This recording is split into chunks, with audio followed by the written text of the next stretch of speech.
Hai semua, salam sejahtera kepada semua pelajar.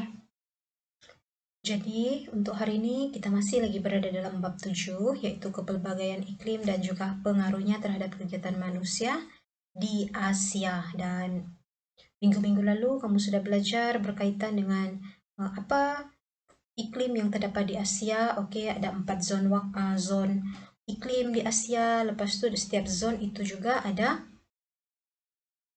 iklim-iklim dia. Okey, dan juga kamu juga sudah belajar dalam 7.2, 7.3 dan 7.4 zon iklim sejuk dan juga sederhana sejuk.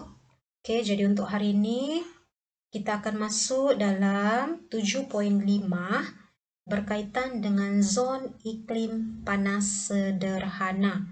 Okey, dan zon iklim panas sederhana kita akan masuk ke dalam iklim China. Okey, apa itu iklim China? Iklim ini juga dikenali sebagai iklim monsun panas sederhana atau iklim panas sederhana pantai timur. Okey, kawasan-kawasan yang mengalami iklim jenis China akan mengalami 4 musim. Okey, apa itu 4 musim? Kamu sudah belajar pada bab yang lalu. Okey, yaitu ada musim bunga, musim panas, musim luruh dan juga musim sejuk. Okey, dan antara negara-negara ataupun kawasan yang mengalami iklim China ini adalah seperti di China Tengah dan juga China Selatan, di Korea Selatan dan juga Jepun Selatan dan juga di bahagian utara Taiwan. Okey.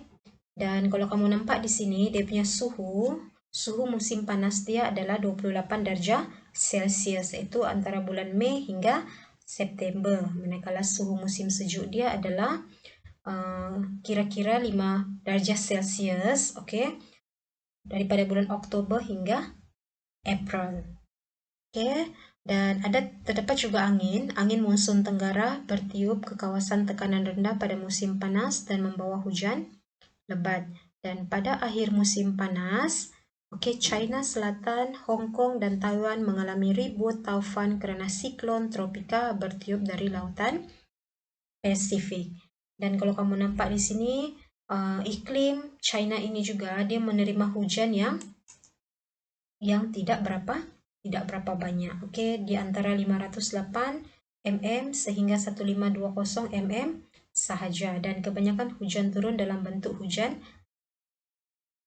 siklon. Apa itu hujan siklon? Ni nah kamu tengok di bawah, hujan yang disebabkan oleh udara panas yang lembab bergerak ke kawasan udara yang lebih sejuk. Jadi, apa kegiatan ekonomi ataupun kegiatan manusia di kawasan iklim China ini? Okey, sama juga ada dua, iaitu pertanian dan juga penternakan. Okey, apa yang mereka tanam? Okey, mereka tanam padi, gandum sebagai sumber makanan penduduk. Okey, dan lokasi kegiatan dia adalah di kawasan lembah Sungai Yangtze, dan penanaman teh di kawasan bukit antara lembangan Changjiang dengan Zhejiang. Kawasan pengeluaran gandum utama adalah di dataran China di bahagian tengah. Dan kalau kamu nampak di sini bagaimana pengaruh iklim ini dia memberi kesan kepada pertanian, suhu musim panas pada 28 darjah Celsius dan hujan tahunan sesuai untuk penanaman padi. Dan aktiviti menanam padi dijalankan pada musim hujan. Gandum dan teh ditanam di kawasan suhu sederhana panas, iaitu antara 16 darjah hingga 18 darjah Celsius. Jadi di sini gandum dan juga teh dia perlu ditanam di kawasan yang lebih sejuk. Okey, maksudnya suhunya lebih sejuk. Okey, manakala penternakan,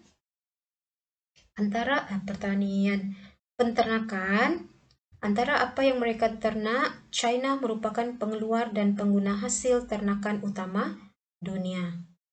Permintaan tinggi terhadap produk berasaskan daging dan susu segar kerana kerajaan China menggalakkan peningkatan taraf kesihatan rakyat.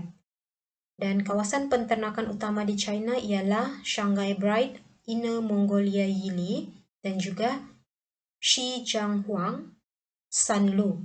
dan kawasan peternakan ayam di Shandong. Kawasan peternakan khinzir, Hunan, Henan, Shandong, dan juga Anhui. Dan bagaimana pengaruh iklim mereka? Suhu musim panas sesuai untuk kegiatan peternakan lembu, dan peternakan dijalankan di kaki bukit karena suhunya lebih sejuk, dan suhu dingin menggalakkan pertumbuhan rumput sebagai sumber makanan kepada mereka punya lembu. Oke, jadi ini pengaruh iklim China kepada kegiatan manusia. Sekarang kita tengok kepada zone yang last sekali adalah zone iklim panas, yaitu iklim gurun panas. Iklim ini merupakan iklim yang panas dan kering sepanjang tahun.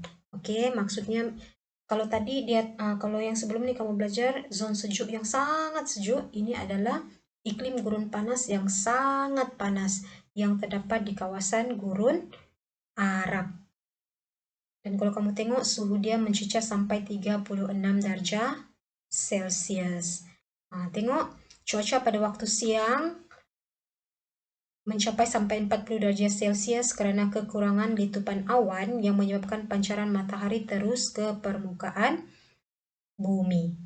Oke, maksudnya kurang letupan awan ini apabila kamu tengok di langit, kamu tidak nampak itu awan. Oke, jadi bahang matahari itu sampai di bumi dengan banyak. Jadi jumlah hujan dia pun sangat sedikit, hanya 250 mm sahaja, dan ini menyebabkan keadaan gersang ataupun sangat kering. Dan kalau kamu nampak di sini, oke, jumlah hujan dia memang sedikit. Oke, jadi apa kegiatan manusia yang mereka boleh jalankan di kawasan yang sangat panas ini? Apa pertanian ataupun peternakan yang mereka boleh jalankan? Kita tengok ya.